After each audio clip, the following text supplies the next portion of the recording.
Institutional geography is pushing India and Pakistan toward. On the 22nd of April 2025, a major attack took place near the town of Pahalgam in the Indian-administered territory of Jammu and Kashmir. A group of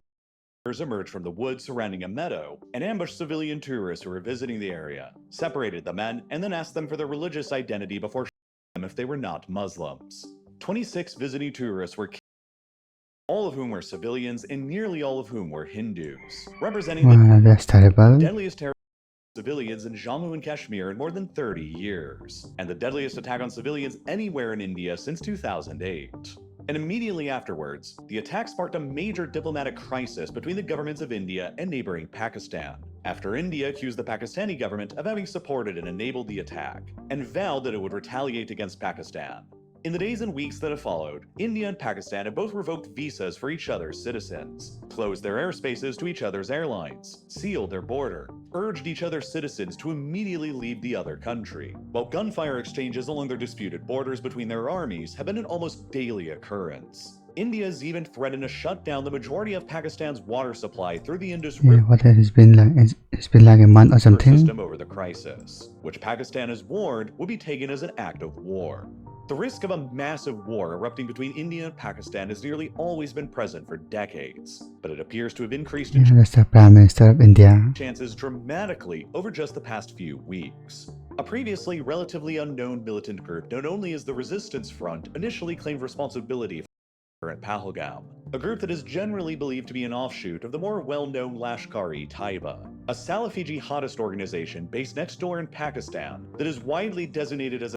organization by the UN, the US, and India. Lashkar-e-Taiba's primary objective ever since its founding in the late 1980s has been to force the merger of the whole of Kashmir with Pakistan through violence. And their alleged offshoot, the Resistance Front, claimed that they committed this most recent attack due to the Indian government's recent policies of allowing non-local Hindus to settle and work in Kashmir, a hotly disputed territory between the frontiers of India, Pakistan, and China that is probably the most dangerous disputed territory in the world today, precisely because events like this attack could lead to a war between India and Pakistan, who are both armed with more than 150 nuclear warheads each. An attack in Kashmir, like what happened at Pahalgam, could escalate into a diplomatic crisis that could then escalate into a war that could eventually then escalate into a nuclear Let's not do the nuclear war now. exchange between them that kills tens of millions of people and that throws the rest of the world into an apocalyptic nuclear winter. And as of this video's production, the two countries already appear to be closer to the edge of all-out war than they have been in decades. On the 7th of May, India initiated a military operation in Pakistan that they codenamed Operation Sindoor, wherein they launched airstrikes across 9 locations in both Pakistan-administered Kashmir and Pakistan proper that they sent at targeted camps that were responsible for of civilian tourists in Pahalgam. The operation marked the deepest airstrikes into Pakistan that India had launched in decades since the 1971 war, and quickly led to a renewal of aerial dogfights, drone attacks, open What is artillery it like 50 years? fire, and heavy gun battles across their disputed border in Kashmir that has led to the of dozens of additional people within only a matter of days. The overall border between India and Pakistan is often regarded as the second most heavily militarized border in the world today, only after the border between North and South Korea. And it is so heavily militarized and covered by hundreds of thousands of floodlights that it is one of the few international borders that can be clearly viewed from space. It's all And in like, order to understand why it's all like hills in there, right? this border is so militarized today, why Kashmir is such a dangerous and hotly disputed area between their armies that experiences frequent attacks, and why India and Pakistan are such arch nemesis today, you need to understand how modern India, Pakistan, and Kashmir all came to be in the first place. And for a lot of that, as with most other major modern controversial border disputes, you can thank the British. For nearly 200 years, from 1757, the British dominated much of India through indirect and later direct colonial rule. But by the time of the mid-1940s, after Britain became exhausted and financially depleted by the fighting of the Second World War, it became clear to Britain that it could no longer afford to continue hanging on to the whole of India as a colonial possession any longer. And so the question then arose of how the British would transition their centuries of rule across an entire subcontinent towards independence. There were many different ideas of how exactly to do that at the time, but the British ultimately decided that they would partition their colonial possessions in India between the subcontinent's 2 largest religious groups, a Hindu majority state that they called the Dominion of India, and a Muslim majority state that they called the Dominion of Pakistan. In early 1947, the final British colonial viceroy of India, Lord Mountbatten, irrevocably and hastily set the deadline for India and Pakistan's independence for the 15th of August, within only a matter of months without the final borders being yet decided. In order to figure out what the final borders between India and Pakistan would be, Lord Mountbatten and the local Hindu and Muslim representatives brought in a British lawyer to draw them up, who was named Sir Cyril Radcliffe, whose task being to draw out the lines across the subcontinent that would divide Hindu-majority areas from Muslim-majority areas in as fair of a way as possible. Interestingly, Radcliffe had never even set foot in India before he arrived for this very high-stakes task, and he also had no prior experience with drawing any borders. Because of this, however, he was actually viewed as an asset. So actually no experience at all doing the bordering. By everyone involved in the process, due to his perceived neutrality and impartiality to the interests of Hindus and Muslims. After he arrived, he was only given 5 weeks to draw out the borders that would decide the futures of hundreds of millions of people. There was probably no possible way that anyone could have drawn the borders in this scenario under such a tight deadline that would not have led to incredible violence. Radcliffe did his best and drew out his borders generally based on pre-existing internal subdivisions and rivers in the west and in the east, dividing the historically unified regions of Punjab and Bengal between their Hindu and Muslim majority areas. As they were still being drawn, rumors of where the final borders would end up being located led to mounting suspicions and violence between the Hindu, Sikh, and Muslim communities the lines would ultimately divide. And as the violence began escalating into increasingly deadly sectarian riots and pogroms, Lord Mountbatten ordered that the final publication of the Radcliffe borders be delayed by 2 days after India and Pakistan were actually granted their independence, generally viewed as a way for Britain to deflect the blame away for the inevitable violence that they knew was likely to follow. So for 2 astonishing days after the 15th of August in 1947, India and Pakistan were both declared to be independent states without either country actually knowing what their final borders with each other looked like, leading to mass confusion, panic, and violence as Muslims and Hindus fought over what side they would belong to. Finally, 2 days later after the finalized Radcliffe borders were revealed, the building pressure and violence exploded to catastrophic levels as millions of Hindus and Sikhs suddenly found themselves in Pakistan, while millions of Muslims suddenly found themselves in India. Intercommunal and sectarian GG then. tensions that had been stoked for years exploded, and an outpouring of pogroms and ethnic cleansings took place involving both sides, while possibly the largest mass migration ever seen in human history began, as millions of Hindus and Sikhs abandoned everything in one direction for India, and millions of Muslims abandoned everything in the other direction for Pakistan. Many of them never ended up native. Within only a year, by 1948, around 1 million people across the subcontinent What, they all dead? had been violent effects of the partition, while around 15 million other people had become displaced and their lives uprooted to the other side of a brand new border. A horrific tragedy that has left deep, long-lasting memories of trauma and mistrust in both the Indian and Pakistani populations of each other to this day. To give just a brief example of how massively the demographics of the subcontinent were irrevocably changed by the partition, the city of Karachi in modern Pakistan had a pre-partition population that was nearly 48% Hindu and only 42% Muslim, while Delhi in modern India had a pre-partition population that was 40% Muslim. After the partition, virtually all of Karachi's Hindu population had fled or was expelled, while hundreds of thousands of Muslims had been pushed out of Delhi, and the 2 cities are now overwhelmingly Muslim and Hindu communities respectively. Horrified at the levels of violence that exploded in the subcontinent after his lines were revealed, Radcliffe himself burned all of his own papers relating to how he drew them and then left the subcontinent to never return again, just 5 weeks after he had arrived. The final borders he drew left a Pakistan So divided he just left India and booked it. between western and eastern halves separated by more than 1,000 miles across open Indian territory, with the former historically unified regions of Punjab and Bengal divided between India and Pakistan as well based on religious identity. And in addition to the lines that he drew on the map, there were 565 political entities within the subcontinent before the partition that were known as princely states, which were largely autonomous territories ruled by local monarchs who recognized the suzerainty of the British crown. While varying dramatically in size and population, all 565 of these princely states made up about 40% of the subcontinent's territory and about 23% of its population at the time of the partition, and each of their rulers were left with the ultimate decision to join with either India or Pakistan. While the overwhelming majority of these princely states made their decision to join one or the other based on contiguous geography or demographics, 3 of the princely states' rulers chose alternative paths that caused conflicts in Hyderabad, Junagadh, and most controversially of all, in Kashmir. Hyderabad, the largest and wealthiest of the princely states, was governed by a Muslim ruler who presided over a majority Hindu population, and he opted for independence instead of joining with either India or Pakistan. A communist insurgency against this Muslim ruler erupted in Hyderabad that he failed to contain, and then fearful of a landlocked communist state emerging surrounded by their territory, India decided to invade Hyderabad shortly after in 1948 to crush the rebellion, and then pressure the Muslim ruler to join with India in the process. Junagadh was slightly more controversial. Like Hyderabad, this was another princely state that was governed by a Muslim ruler but which had an overwhelmingly Hindu majority population. But despite the majority Hindu population and despite not being directly connected to the rest of Pakistan by land, the Muslim ruler of Junagadh decided that the territory would still join with Pakistan, which Pakistan knew would be highly controversial if they accepted. So it took Pakistan an entire month of deliberating to eventually accept Junagadh, which India refused to acknowledge on the basis of Junagadh's overwhelming Hindu majority population, and being completely surrounded on all of its sides by India. So India blockaded Junagadh, riots erupted inside and quickly got out of control, and the Muslim ruler fled for his life to Pakistan. Indian forces then advanced into Junagadh and hosted a plebiscite there on which country to join, which more than 99% of the votes cast chose India, and so India annexed Junagadh. Remember all of this for what's about to come next, because the dispute that arose in the other controversial princely state, Kashmir, was sort of the opposite scenario of this, because unlike Hyderabad and Junagadh, Kashmir was governed by a Hindu ruler who presided over a Muslim majority population. The princely state of Kashmir, roughly the same geographic size as the US state of Utah at the northernmost extremity of the subcontinent, had been effectively cobbled together by the British themselves a century before the partition back in 1846, out of several different historical regions that had been under the control of various rulers of different faiths and backgrounds at different times. Back then, it wasn't the British Crown that put the princely state of Kashmir together, but the British East India Company, a private corporation, which installed a previously lowly chieftain they felt they could control on the Kashmiri throne. What we think of as Kashmir today was, and is, in truth, made up of several different distinct historical regions that Kashmir itself is only a part of. It consisted of the densely populated and heavily Muslim and Kashmiri-speaking Kashmir Valley, which lent the overall princely state its name, the predominantly Hindu and majority Dogri-speaking Jammu that included a large Muslim minority, and the sparsely populated, roughly equally split Buddhist and Muslim and largely Tibetan-speaking Ladakh.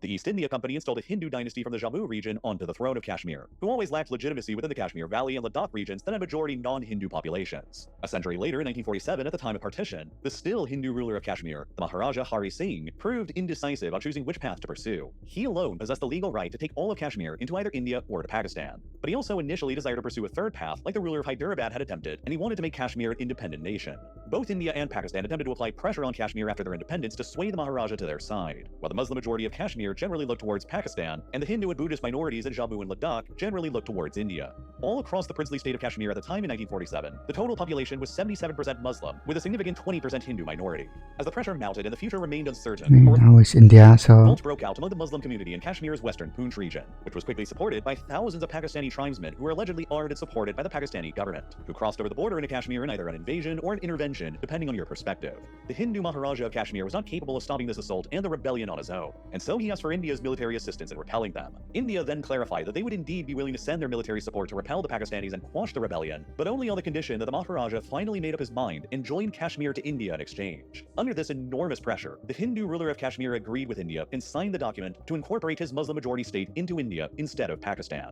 The Indian army then advanced into Kashmir. The Pakistanis refused to recognize the decision based on Kashmir's Muslim-majority population and refused to back down, and so began the first war between India and Pakistan almost immediately after they both were born together. And so the high mountains of Kashmir became a fiercely contested battlefield. Now, while both India and Pakistan wanted all of Kashmir for ideological and nationalist reasons, they also wanted and continue to want all of Kashmir for geostrategic reasons as well. For decades ever since, the Pakistani government and military have frequently referred to Kashmir as their jugular vein, because it is seen as such a vital area for their national security. For one thing, Pakistan knows that as the smaller country, it'll always be demographically, economically, and militarily weaker than India is. Pakistan is also a country that lacks strategic depth relating to India. Pakistan's second largest city, Lahore, is located directly adjacent to the Indian border, while the Pakistani capital city, Islamabad, is located only about 45 kilometers away from the disputed Kashmir territory. If India were to hypothetically initiate an all-out conventional invasion of Pakistan, they could use Kashmir as a position to attack the capital India would actually win. City with artillery and missiles, while the main Indian army drives across the relatively flatter land from the south. Were Pakistan to control all of Kashmir instead, they would eliminate India's ability to quickly outflank the capital during a conflict, and they would improve their strategic depth relative to India significantly.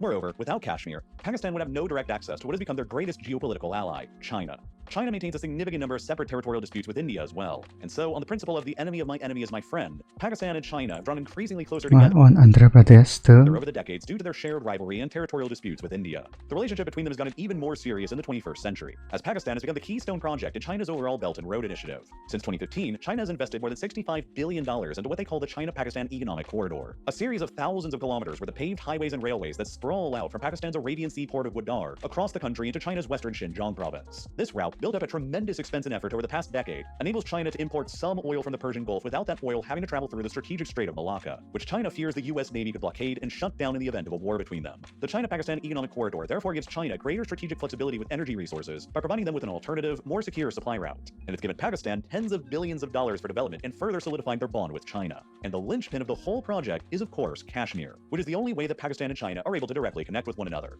and thus why China is highly incentivized to see Kashmir more in the hands of Pakistan than with India. India, meanwhile, is perennially afraid of being forced into facing its ultimate worst-case scenario, a two-front war against Pakistan and China at the same time, fought over each of their major claims in Kashmir in the west and China's claim to Arunachal Pradesh in the east. If India were able to establish full control over Kashmir, it would geographically split its two biggest regional rivals apart from one another, and it would eliminate China's biggest reason for being aligned with Pakistan in the first place, while it would also grant India a direct land border with Afghanistan and a window of influence into Central Asia. But perhaps the biggest strategic value to Kashmir from both India and Pakistan's perspectives is the hold that the territory has over both of their water supplies. The Indus River and its tributaries begin high up in the mountains of Chinese-controlled Tibet, but the Indus itself and many of its tributaries all flow through the territory of Kashmir first, before they later enter into Pakistan and flow down to the river's mouth on the Arabian Sea. The Indus River is Pakistan. It provides almost 3/4 of Pakistan's entire water supply for the country's 250+ million people today, and it's the leading source for the country's irrigation and agricultural industry, which accounts for 23% of the country's total GDP. India has Himalayan mountains, so 90% of I don't think they lack in Pakistan's water. entire population lives within the Indus River's basin, while dams along the river generate 1/5 of Pakistan's total electricity supply.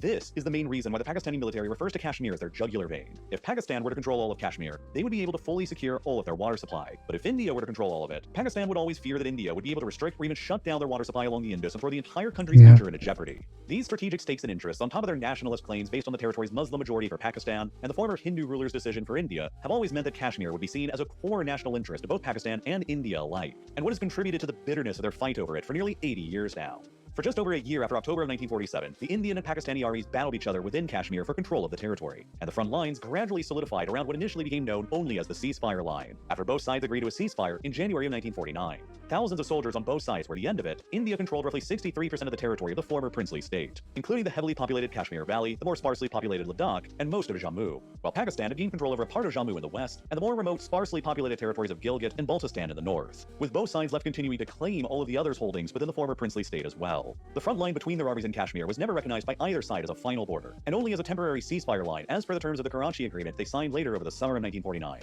The Karachi Agreement, negotiated by the UN, is what formally established the ceasefire line across Kashmir, while it also, very critically here, reaffirmed the necessity for a plebiscite to be held within Kashmir on what Kashmir's ultimate status would end up being. But to this date, however, the plebiscite recommended by the UN in Kashmir has never actually been held. Ever since, Pakistan has continually accused India of betraying the people of Kashmir by never actually holding the plebiscite, while India has accused Pakistan of making the plebiscite impossible to host by never withdrawing their army from the territory, which India argues as a prerequisite for the plebiscite to actually be held, while Pakistan basically just doesn't trust India if they were to withdraw first. For nearly 80 years now since this all started, little else has changed in India and Pakistan's stance on this issue, while the people of Kashmir have remained divided across a line on the map that has sometimes been referred to as the Berlin Wall of Asia. The year after the 1949 ceasefire in 1950, India formally incorporated their controlled territory in Kashmir as the state of Jammu and Kashmir, becoming the only Muslim-majority territorial subdivision within India. Jammu and Kashmir was also initially awarded a special autonomous status within India by Article 370 to the Indian Constitution, which granted Jammu and Kashmir its administrative autonomy, its own separate constitution and flag, and critically, prevented Indian citizens from other states in the country to purchase land or property or to settle in Jammu and Kashmir, keeping the region's complex identity and status separate from the rest of the country. Regardless, the tensions between India and Pakistan over their competing claims to the rest of Kashmir continued remaining high, and then came the Sino-Indian War of 1962, when Chinese troops decided to enforce their own disputed territorial claims with India by invading their disputed territory with India in Kashmir. The Chinese People's Liberation Army managed to rapidly and decisively defeat the Indians within only a month. China managed to capture virtually all of their own claimed territory in Kashmir that they disputed with India in an area known as Aksai Chin, while India's poor performance and defeat in the war encouraged Pakistan to begin acting more aggressively on settling the Kashmir dispute again. The following year, in 1963, Pakistan diplomatically settled their own border disputes with China and Kashmir. Pakistan transferred some of their land in Kashmir to China, while both Pakistan and China agreed to broadly support each other's remaining territorial disputes in Kashmir and elsewhere against India. The beginning of the very close Sino-Pakistani relationship and cooperation against India. Then, overconfident with India's perceived vulnerability 2 years later in 1965, Pakistan attempted to insert their forces into India's Jammu and Kashmir to start an insurgency against Indian rule, which rapidly exploded into another second full-scale war between India and Pakistan that saw furious fighting between them for 6 weeks that included the largest tank battle fought since the Second World War. And once again, thousands of soldiers were killed and wounded on both sides by the fighting over Kashmir that ultimately just ended with another ceasefire and virtually zero change to the de facto ceasefire line running across Kashmir. Pakistan's failure in the Second War in So 1965 basically nothing changed. led to a period of deep So massive failure. political instability in the country that ultimately resulted in a rebellion that emerged in what was then known as East Pakistan. While majority Muslim, East Pakistan was also almost entirely inhabited by Bengalis, a totally separate ethno-linguistic group from the Punjabis, Pashtuns, Sindhis, and Balochis who mostly made up West Pakistan. And so there'd been a long-standing movement in East Pakistan for greater autonomy or outright independence that finally exploded in early 1971. West Pakistan, which politically dominated the Union, decided to respond to the rebellion in East Pakistan with overwhelming violence and repression that became one of the most horrifying events of the entire 20th century. Pakistani soldiers targeted East Pakistan's then substantial Hindu minority for reprisals, and depending on the source, Pakistani soldiers and their supported Islamist militias proceeded to relentlessly and systematically between 300,000 Bengalis on the lower end and up to as many as 3 million Bengalis on the higher end, the majority of whom were Bengali Hindus in what has frequently been identified as an act of or ethnic cleansing. The extremely harsh Pakistani crackdown in East Pakistan sent around 10 million Bengali refugees pouring across the border into India, which then became India's casus belli to intervene and go to war with Pakistan for the third time in their history. In addition to stopping the flow of millions of refugees entering the country from East Pakistan, Indian military planners also saw the strategic and ideological benefits of intervening against Pakistan at this moment to sever East Pakistan from the rest of the country. The loss of East Pakistan would remove almost half of Pakistan's total population, and perhaps even more importantly, it would severely undermine Pakistan's ideological claim to being the homeland to the subcontinent's Muslim people. From the the Indian perspective, if the mutual bond of the Islamic faith wasn't strong enough to keep Pakistan together between its eastern and western halves, then on what other basis did Pakistan have any other claim to the Muslim-majority state of Kashmir? India fundamentally viewed Pakistan's loss of Muslim-majority East Pakistan as also ideologically undermining Pakistan's claim to Kashmir, since Pakistan's claims to both of these territories were based on Pakistan's claim to being the homeland for all of the subcontinent's Muslims. By clawing off half of the subcontinent's Muslims away from Pakistan in what would eventually become Bangladesh, India viewed that it undermined Pakistan's claim to being the true homeland for all of the subcontinent's Muslims, and thus undermining their claim to Kashmir as well. So India intervened militarily, and a third war between them and Pakistan began, in which thousands of soldiers on both sides would be killed. But this time, India rapidly achieved a decisive victory that resulted in East Pakistan seceding and becoming the independent Bangladesh, along with a modest alteration of the ceasefire line across Kashmir that slightly favored India. The year after all of these events in 1972, India and Pakistan signed a peace treaty known as the Simla Agreement, in which both countries agreed that they would only settle the remaining disputes peacefully and bilaterally, and that they would respect each other's territorial integrity. Most critically, the Indira Gandhi 1972 Simla Agreement defined the extent of the ceasefire line between them in Kashmir and renamed it to the Line of Control, with both sides agreeing that they would refrain from altering it unilaterally. However, just a couple of years later in 1974, India ushered in a new dynamic to the conflict by successfully testing their first, which they did in response to, and fear of, China's first successful nuclear weapons test they conducted a decade earlier in 1964. However, India's acquisition of nuclear weapons immediately made Pakistan extremely nervous, and it triggered a top-secret race within Pakistan to covertly develop and build out their own nuclear weapons next. It is generally believed that Pakistan Well, they don't care now. I likely mean, acquired their own they nuclear started a war. at some point in the 1980s, though it remained a closely guarded secret at the highest levels of the state until Pakistan would finally reveal their nuclear hand decades later in 1998. Despite the idealism of the 1972 Simla Agreement, however, tensions between India and Pakistan went back to rising again in the 1980s. The new line of control that was defined by the Simla Agreement between them across Kashmir left out the massive, freezing, inhospitable, and extremely highly elevated Siachen Glacier, with the glacier remaining a geographically undefined area between the end of the line of control and Chinese territory, due to the perceived uselessness of anyone actually controlling it. But then in 1984, Indian troops moved into the undefined Siachen Glacier and took control over it, much to the fury of Pakistan, who demanded that they withdraw, which India refused to do, which then led to a series of skirmishes around the glacier between their armies in 1985, in 1987, and again in 1995 that resulted in thousands of casualties, most of them due to avalanches and other natural hazards rather than any enemy action. Meanwhile, Kashmir itself was about to get a lot more violent in the late 1980s as well. The 1987 elections in Indian-administered Jammu and Kashmir were widely perceived to have been rigged by a large segment of the Muslim Kashmiri population, who was already chafing against their perception of Indian occupation for decades, which sparked a significant surge in their support for armed Kashmiri insurgents who advocated for violent secession from India. By 1988, a full-blown insurgency had erupted within India's Jammu and Kashmir that remained extremely deadly and violent throughout the 1990s and the early 2000s, when more than 1,000 civilian and security forces were every single year in Jammu and Kashmir. For decades since this time, the Indian government has accused the Pakistani government and its intelligence agency, the ISI, of directly supporting and fanning the flames of the insurgency by supplying arms, training, and a safe haven to operate directly to Islamist Kashmiri militants. Decades later in 2015, the former president of Pakistan, Pervez Musharraf, confirmed that the Pakistani state had indeed supported and trained Kashmiri militant groups throughout the 1990s, a strategy generally viewed as a way for Pakistan to slowly bleed India dry in Kashmir by 1,000 cuts, while maintaining enough plausible deniability that they were not actually violating the Simla Agreement. Over time, the nature of the insurgency in Jammu and Kashmir, armed and funded by Pakistan, gradually transitioned from one being dominated by Kashmiri nationalists and separatists to one dominated by Islamists and jihadists instead, after it began being portrayed in jihadist propaganda as a holy war to liberate the Muslims of Kashmir from the rule of the Hindus. This propaganda attracted foreign jihadists from around the world to travel to Kashmir, that was facilitated by groups like Al-Qaeda began sending their own jihadists to Kashmir after the defeat of the Soviets in Afghanistan came in 1989. India would eventually deploy hundreds of thousands of soldiers and police officers to Jammu and Kashmir to try and curb the violence, and by 2017, the Indian government would conclude that since 1989, this inferno of an insurgency in Jammu and Kashmir had resulted in the deaths of at least 42,000 people all in, when counting civilians, militants, and security personnel alike, while other independent analyses have cited an even higher of as many as 70,000 or more caused by it, with the majority of having taken place throughout the 1990s and the early 2000s, when it was at its strongest intensity. Further, out of the indigenous Hindu population in the Kashmir Valley that once stood at around 140,000 people, around 100,000 or more of them would flee the valley as refugees to India in order to escape the violence, significantly reducing the numbers of Hindus in the region as well. Today, the combined population of the former princely state of Kashmir is around 18 million people, with around 12.5 million people living within Indian-administered territory and another 5.5 million people living within Pakistani-administered territory. The Pakistani-administered territories are almost entirely Muslim, while the Indian-administered territories are still heavily Muslim in the Kashmir Valley, almost evenly It split seems like they need to throw the border again, huh? between Muslims and Buddhists in Ladakh, and predominantly Hindu but with a large Muslim minority in Jammu. In the context of this ongoing insurgency in Indian-administered Jammu and Kashmir being supported by Pakistan, India decided to conduct another public nuclear weapons test in 1998, where they collectively detonated 5 nuclear bombs as a show of strength. Then, just 2 weeks later, not wanting to be outdone and wanting to send a message to India, Pakistan finally conducted their own very first public nuclear weapons test and detonated 5 of their own nuclear, revealing themselves as a nuclear power for the first time and introducing the specter of war to their rivalry with India as well. Over the summer of 1999, 1 year later after their mutual nuclear weapons tests, Pakistan felt a renewed sense of confidence with their revealed nuclear shield, and they once again attempted to test the waters in Kashmir by sending in soldiers disguised as Kashmiri militants to infiltrate past the line of control in an attempt to seize the strategic high ground around the city of Kargil, just behind the line of control within Indian-controlled territory. Instead, the action triggered the fourth Indo-Pakistani war that lasted for about a month and a half, that's better known as the 1999 Kargil War. And as with all the previous wars between them in Kashmir, around 1,000 soldiers were killed, thousands of others were wounded, and ultimately no change to the status quo along the line of control was made. And the Pakistani soldiers eventually retreated back over to their side of the line Yeah, after what are they trying to do? I for mean, diplomatic intervention by US President Bill Clinton, who was terrified that if the war continued, it could have escalated into a nuclear exchange between them. After all, to this date, the Kargil War in 1999 is only the second and the most recent time the two armed countries have ever fought against each other directly in a conventional conflict, with the first time and only other historical example being the Sino-Soviet border conflict of 1969.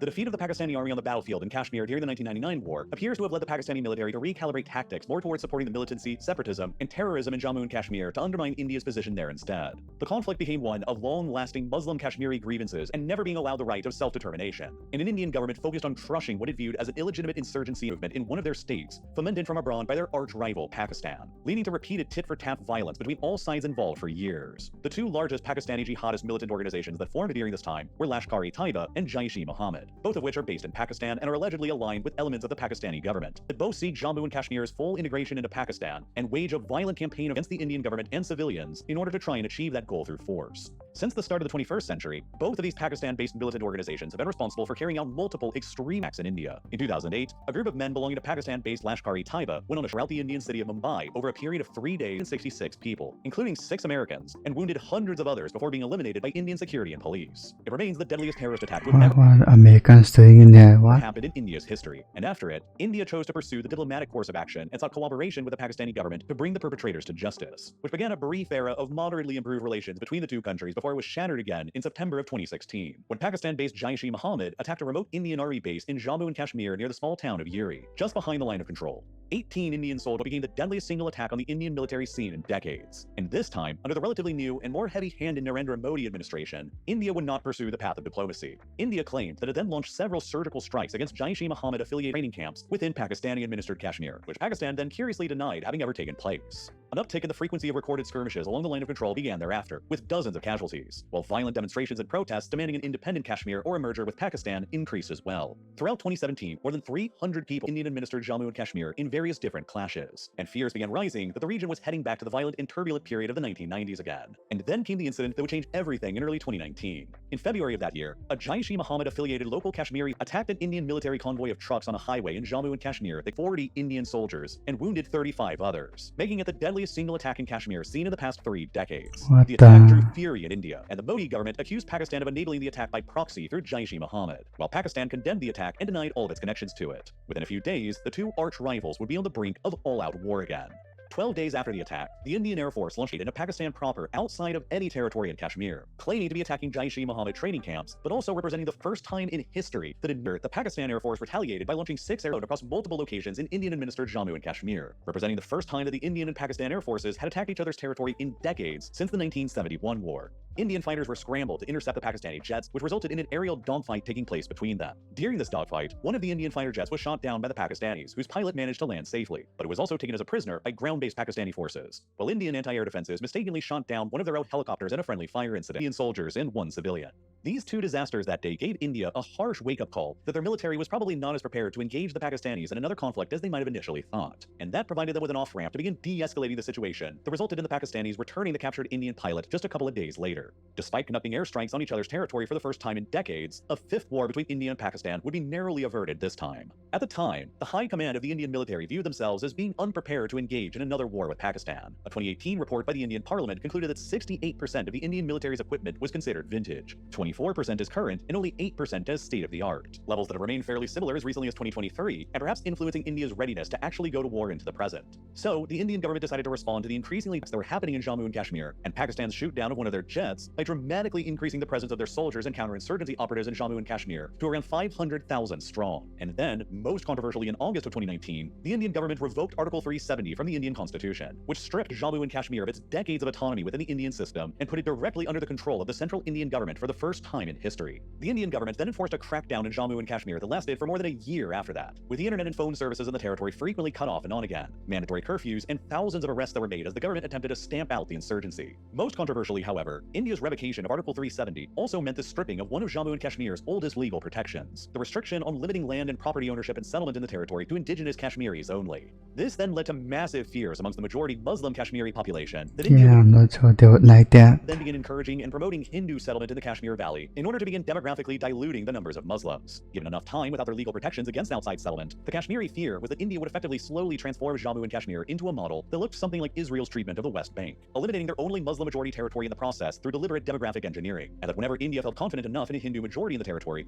then they would finally agree to hold the nearly 80-year-long delayed plebiscite in the region to solidify their control over Jammu and Kashmir even further. These views among the Muslim Kashmiri population were not aided by India's subsequent redrawing of the political map in Jammu and Kashmir that was widely perceived as benefiting Hindu-majority areas in the territory. India's construction of the world's tallest railway bridge into Jammu and Kashmir that connected the territory to the rest of India by rail for the very first time in its history, and the start of a renewed tourism campaign by the Indian government to Jammu and Kashmir as well that saw all-time high record numbers of tourists visiting the area in 2022, 2023, and 2020. Then Prime Minister of Pakistan, Imran Khan, revealed what he called Pakistan's official map, what is still the official map used by the Pakistani government to this day. Across Kashmir, the map draws out a dashed line labeled only as the line of control. There is no northeastern border displayed at all, reading only in curved words, frontier undecided, with a big all-capital stamp in Indian-administered Jammu and Kashmir that reads only, Indian illegally occupied Jammu and Kashmir, disputed territory, final status to be decided in line with relevant United Nations Security Council resolutions. Interestingly, this 2020 official map of Pakistan also displays the former princely state of Junagadh as Pakistani territory as well, which even most Indians and Pakistanis probably don't realize Pakistan continues to claim at the official level. The reason why Pakistan included Junagadh to its claimed territory in the 2020 map is not necessarily because they actually want it, since it's firmly a part of the Indian state of Gujarat today, but because they believe it highlights the perception of hypocrisy around India's claim to Kashmir. Remember that Junagadh was a Hindu-majority princely state whose Muslim ruler initially decided to join Pakistan back in 1947, which India refused to recognize and invaded on the basis that the Hindu majority of the territory should be a part of India.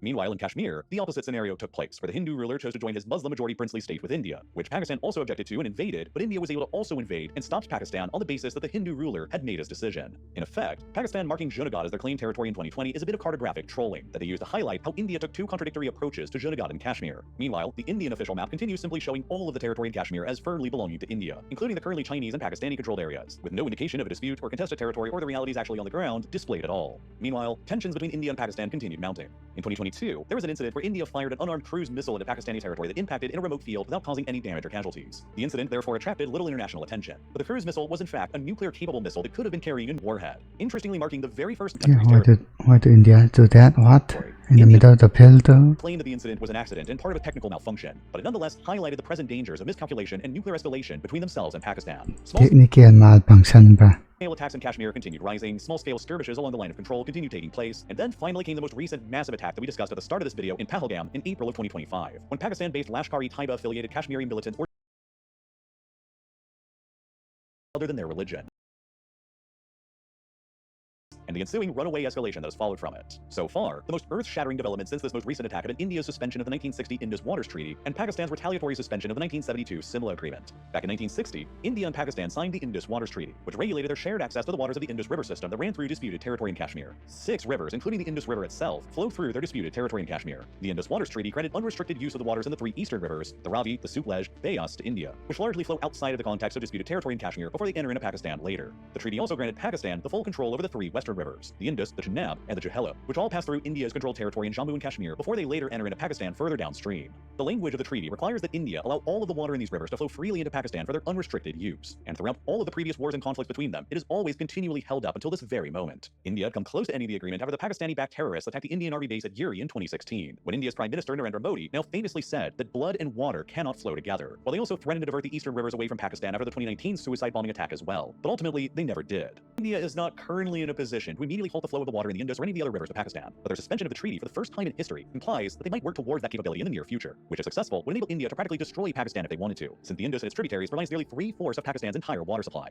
That is why Pakistan has threatened that India's decision to do so would be taken literally by Pakistan as an existential act of war. And India's decision to do so is also curious because over on the other side of the country, India is simultaneously nervous about China's constructions of dams along the upper reaches of the Brahmaputra River, and China's theoretical ability to be able to then withhold water from that river to India, who's also further downstream. So if India attempted to weaponize their upstream position of the Indus River with Pakistan, China, Pakistan's close friend, could decide to escalate by also weaponizing strengthening their upstream position on the Brahmaputra River with India. I mean, I don't think so, but And at the okay. same time, Pakistan's decision to suspend the 1972 Simla Agreement a few days later also indicates that Pakistan might choose to no longer recognize the line of control across Kashmir, and might refuse to engage with India along the disputed border bilaterally any longer. The risks of another military confrontation between India and Pakistan over the decades-long Kashmir dispute have risen sharply, and so too with it, the sword of Damocles-like specter of them that looms in the background, which is the factor that makes the Kashmir dispute arguably the most dangerous border dispute anywhere in the world today in the 21st century. Back in 2019, the Bulletin of Atomic Scientists wrote a fascinatingly disturbing paper on what the global consequence of India and Pakistan might look like. India maintains a no-first-use policy with their nuclear doctrine. Inferior forces relative to India has done no such thing and maintains an arsenal of tactical nuclear weapons that are designed for use on the battlefield against the advancing and potentially invading Indian army. The use of a tactical nuclear happened before, and it's unclear how the Indian army might respond to such an action happening. In their paper, the scientists involved assumed that if a war escalated into a would likely unload their entire nuclear, while India, fearful of China's nuclear arsenal, would likely only respond by firing Pakistan in retaliation, and they would reserve their other half for a potential response to China if they decided to intervene. The paper calculated that such an exchange would result in the deadliest human conflict ever seen in history, with somewhere between 50 million and 125 million people who would likely potentially tens of millions of more happened throughout the entire Second World War, with multiple cities in both India and Pakistan left in catastrophic ruin. But India and Pakistan would not be the only countries to be negatively affected by a mutual nuclear exchange. The scientists in their paper estimated that the would inject a titanic volume of ash and smoke up into the Earth's atmosphere, where it would block sunlight coming towards the Earth and be enough to trigger a global nuclear winter for years, which, depending on the severity Okay, why is this hypothetical, bro? and yield of the nuclear weapons used, could throw the planet back into the range of temperatures seen during the last ice age from 20,000 years ago, for a period of potentially 5 or 6 years. That would probably cause a years-long global famine, and that would threaten the lives of billions of other people from around the world. It is perhaps understandable then when, in 2012, the American actor George Clooney asked President Obama during an interview what was the #1 geopolitical risk that kept him up at night the most, and the president responded with just a single word that summed up this entire video: Pakistan. Since this video came out, there's likely to be a lot of information that is very out of date. The conflict between India and Pakistan is one that is constantly evolving, and since the massacre of mostly Hindu Indian tourists in Kashmir began this current crisis, a lot has already happened. The Indian military initiated what they called Operation Sindoor, wherein their air force bombarded 9 targets across Pakistan and Pakistan-administered Kashmir, but they sent or hosted Jaish-e-Mohammed and Lashkar-e training camps. This operation, fascinatingly, seems to have involved the largest aerial dogfight in recent aviation history, as 125 fighter jets between both sides battled against one another at huge ranges of up to 160 kilometers, which Okay, I guess I'm done that.